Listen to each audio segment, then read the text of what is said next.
এই মাহফুজ, আমি তো বললাম তো থাকবে না, এই কারণ মাহফুজ, এই আসিফ, হুম। এই নাহিদ, এই হাসনাত, এই সার্জিস রাস্তার টোকায়ের কাছেও মার খাবে, কেউ ঠেকাইতে আসবে না। কি মনে করে মাহফুজ? মনে করে কি ও নাকি 5 কোটির নিচে নাকি ও কোনো ওর সাথে কোনো ডিলিংস 5 কোটির নিচে নাকি করা যায় না। এটা অভিযোগ, আমার কাছে কোনো প্রমাণ নেই, অভিযোগ। এই অভিযোগগুলো আমরা এখন না বলি, কারণ এখন কথা হচ্ছে না, কিন্তু এই যে মানুষগুলি তারা যে এখন মনে করেন যে মবতন্ত্রে এই মব মানে শাহবাগীদের বিরুদ্ধে কথা বললে তার গায়ে লাগে, তিনি এখন এটা চান না। মাহফুজকে 1000 কোটি টাকার মালিক বানাই দেবো আমি, $1 বিলিয়ন মালিক বানাই দেবো, $1 বিলিয়ন।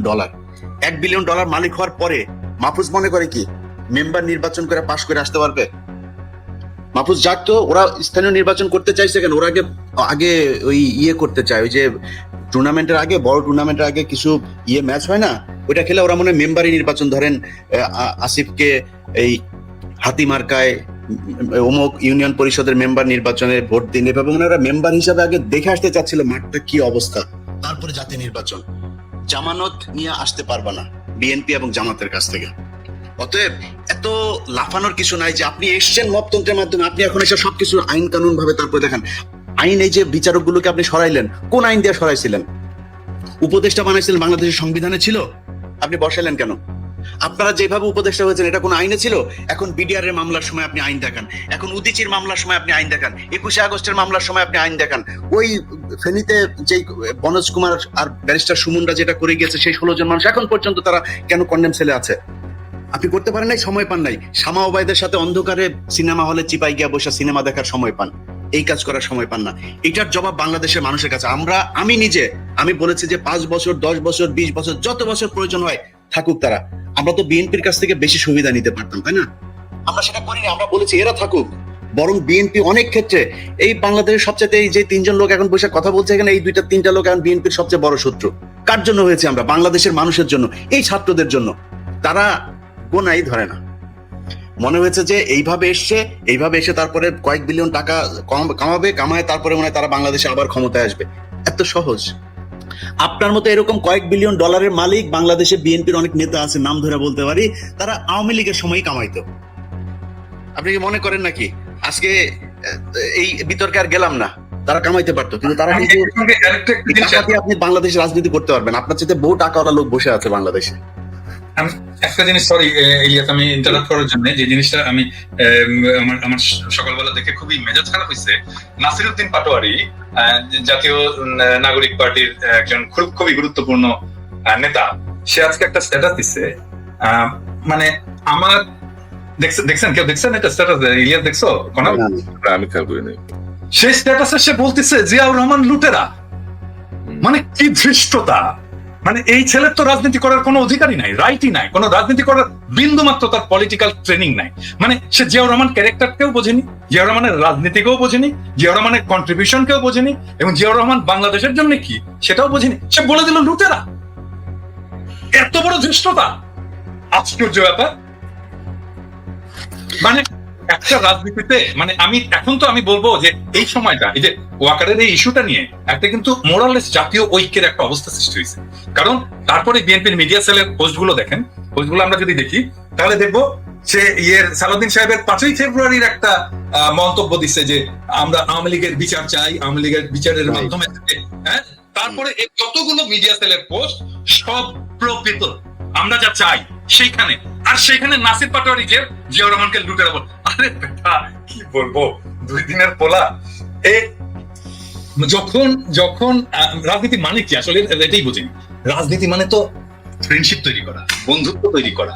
তুমি বন্ধু বানাবা, তুমি যতজনকে পারবা বন্ধু বানাবা, তোমার স্ফিয়ার অফ ইনফ্লুয়েন্স বানাবা। এখন আমরা বলবো যে বিএনপি, আমরা যেটা চাই সেই জায়গায় বিএনপি আসছে, স্বাগতম, আসেন আমরা একসাথে কাজ করি। এই আওয়ামী লীগকে আপনারাও চান না, আমরাও চান না। আপনি চান বিচার, আমাদের হয়তো সামান্য কিছু আছে, তফাৎ আছে, কিন্তু আসেন আমরা বসে আমরা একসাথে কাজ করি। এবং এই সময়টা আসলে আমাদের তৈরি করা উচিত যে আমরা যতগুলো রাজনৈতিক দল আছে, আমাদের যত মত আছে, অ্যান্টি ফ্যাসিস্ট মত আছে, তাদের একসাথে আসার বসার এটা বাস্তব শর্ত তৈরি হয়েছে। আসেন আমরা একসাথে বসি, ডায়ালগ করি, আওয়ামী লীগ প্রশ্নে আমরা একসাথে একটা সিদ্ধান্ত নিই। এবং আমার মনে হয় আমরা বাকি সবাই ইনক্লুডিং বিএনপি আওয়ামী লীগ নিয়ে এখন একটা সিদ্ধান্ত নেওয়ার মতো অবস্থায় আমরা চলে আসছি, এবং দ্যাটস ওয়ান্ডারফুল।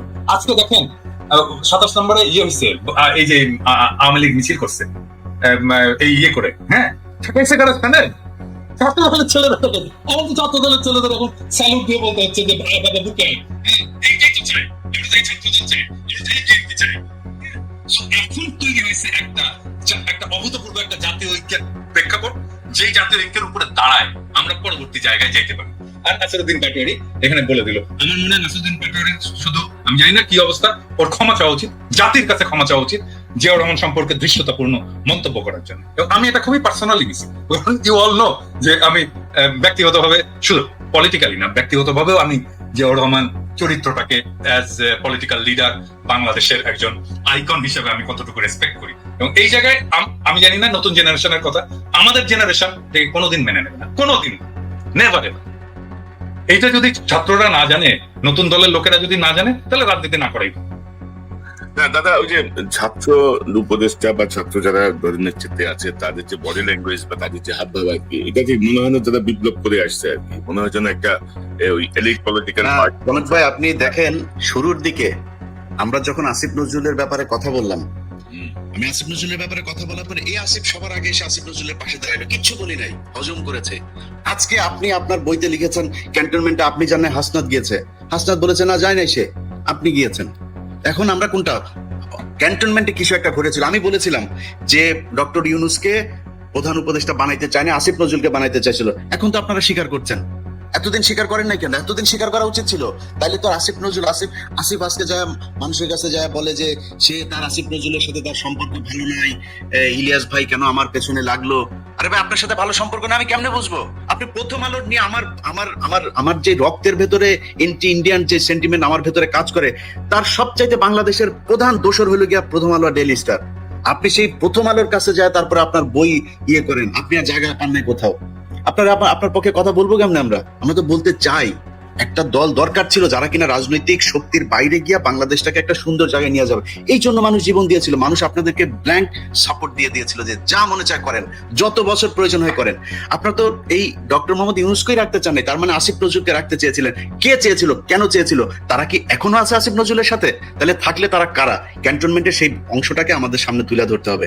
ক্যান্টনমেন্টের সেদিন কি হয়েছিল সেটা খুঁজে বার করা খুব জরুরি।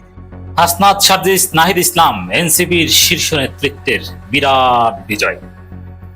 পুরো বিএনপির পরিকল্পনা, গোয়েন্দা সংস্থার পরিকল্পনা, ডিসি এসপির পরিকল্পনা, পুরো পুলিশ প্রশাসনের দফায় দফায় ব্যারিকেড বাধা, বালু ট্রাক, যদিও ভিতরে বালু ছিল না যতদূর জানতে পেরেছি, ট্রাক বা বালু ট্রাক যাই বলেন না কেন, সবকিছু অতিক্রম করে ধীরে ধীরে মঞ্জিলে মকসুদে পৌঁছে যাচ্ছেন হাসনাত সার্জিস এনসিপির শীর্ষ নেতৃত্ব। হবিগঞ্জের দিকে প্রায় গেছেন, 4 দফায় তাদেরকে আটকানোর চেষ্টা করা হয়েছে, 4 বার ব্যারিকেড দেওয়া হয়েছে। তারা বসে পড়েছে, বৃষ্টিতে ভিজেছে, পুলিশের সাথে ধস্তাধস্তি করেছে, তর্ক করেছে, আর্গিউ করেছে, এবং বাধা বিপত্তি সব অতিক্রম করে ধাক্কা ধাক্কা দিয়ে সবগুলো ব্যারিকেড অতিক্রম করে হবিগঞ্জের দিকে যাচ্ছে। আমি যখন কথা বলছি আমি জানি না যে পথিমধ্যে কি করে, বাট যাচ্ছে। তো 4টা ব্যারিকেড অতিক্রম করতে পেরেছে। তারপরে যাই হোক না কেন, পরবর্তী দৃশ্যপট নিয়ে হাজির হবো, এটাই বিরাট বিজয়। এই যে গার্ডস এনসিপি নেতাদের, হাসনাত, নাহিদ, সার্জিস, নাসিরউদ্দিন পাটোয়ারি, ডাক্তার মাহমুদা মিতুদের যে অ্যাকশন, যে চমক, এটাকে কাজে লাগিয়ে বা এই ধারা অব্যাহত রেখে রাজনীতিতে সত্যিকার অর্থে গণতন্ত্র প্রতিষ্ঠা সম্ভব। বিএনপির যে সন্ত্রাসী আচরণ, আওয়ামী লীগের আপডেট ভার্সন, এটাকে সোজা করা সম্ভব। আওয়ামী লীগের পুলিশ যেভাবে 144 ধারা জারি করত, গণতান্ত্রিক প্রোগ্রামকে বাধাগ্রস্ত করত, যেভাবে মির্জা ফখরুল, আমির খসরুদের পথে পথে আটকে দিত, ঠিক তদ্রুপ এই বিএনপির পুলিশ একই রকমের আগ্রাসী আচরণ করছে। পুলিশের মধ্যে ভদ্রতার অভাব ছিল। এখানে বেশ কয়েকজন জাতীয় সংসদ সদস্য, তাদেরকে কিভাবে রেসপেক্ট করতে হয় এই পুলিশ শেখে নাই। দর্শক দেখেন, জামাত এমপি যশোরে তার বাসভবনে যে মব করেছিল, ওইটাকে কেন্দ্র করে যদি এরকম ঘটনা ঘটাতো, এখানে জামাত, এনসিপি, জামাত, শিবির, এনসিপি, আমরা সবার উদ্দেশ্যে আহ্বান জানাতে চাই, সবাই মিলেমিশে ঐক্যবদ্ধ হয়ে বিএনপির সন্ত্রাসকে রুখে দিন। বিএনপি সোজা হয়ে যাবে। বিএনপি আওয়ামী লীগের মতো এত খারাপ না। বিএনপিকে জায়গা মতো ধরতে পারলে ওরা লাইনে আসে, সোজা হয়ে যায়। নাসিরউদ্দিন পাটোয়ারিরা হবিগঞ্জে যে শিক্ষা বিএনপিকে দিচ্ছে, বিএনপি এখন প্রশাসনের বুদ্ধিতে, গোয়েন্দা সংস্থার বুদ্ধিতে রাজনীতি করে। হবিগঞ্জের ডিসি, হবিগঞ্জের এসপি এরা বলছিল যে ওদেরকে পথে আটকে দেই, ওদেরকে ঢুকতে দেওয়া যাবে না, 144 ধারা জারি করেন। তার চাইতে বরং বিএনপি যদি সন্ত্রাসীদের গ্রেপ্তার করতো, কারণ একদম ক্যামেরার সামনে হামলা করা হয়েছে। তারপর এনসিপি যেহেতু মজলুম ভিকটিম, তারা বিক্ষোভ মিছিল করবে, ইটস ভেরি নরমাল। বরং এই জায়গায় যদি সহায়তা করতো পুলিশ, বিএনপির জন্য ভালো হতো, বিএনপি সরকারের সুনাম হতো। কিন্তু না, তারা ওই অতি উৎসাহী পুলিশ, অতি উৎসাহী গোয়েন্দারা বুদ্ধি দিয়েছে যে না, পথে আটকে দিই। ওরা আর কি যাবে, বালু ট্রাক আছে না, কিন্তু পারছেন আটকে দিতে পারেন নাই। এজন্য দেশব্যাপী জামাত, শিবির, এনসিপি এরা এক হয়ে যদি সব জায়গায়, যেমন এই মুহূর্তে হবিগঞ্জের পুরো এনসিপি নেতৃত্বের যে দাবি, তার সাথে জামাতের উচিত একাত্মতা পোষণ করা, বিবৃতি দেওয়া, এবং পুরো বাংলাদেশে এনসিপির ছেলেরা রাস্তায় নেমে যাও, শিবিরের সাথে যোগাযোগ করো, শিবিরের কাছে, জামাতের কাছে ম্যান পাওয়ার চাও, সমস্ত মহাসড়কগুলো অবরোধ করে দাও, আলটিমেটাম দাও, যতক্ষণ পর্যন্ত সাজিদ আলম, নাসিরউদ্দিন পাটোয়ারি সহ জুলাই যোদ্ধাদের উপর সন্ত্রাসী যারা হামলা করেছে তাদের গ্রেপ্তার করা না হবে, ততক্ষণে গাড়ি ঘোড়া চলবে না। জামাত শিবির রাজপথে নেমে পড়ুন।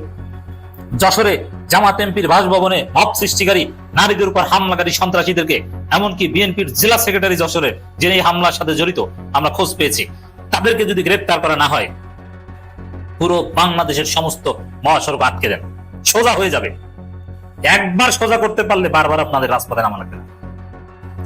দর্শক, এখান থেকে অনুপ্রেরণা নেওয়া যেতে পারে যে না, এটা জুলাই প্রজন্ম, এটা কোনো বুইরা প্রজন্ম নয়, এটা নাহিদ, হাসনাত, সার্জিসরা, এটা নাসিরউদ্দিন পাটোয়ারিরা।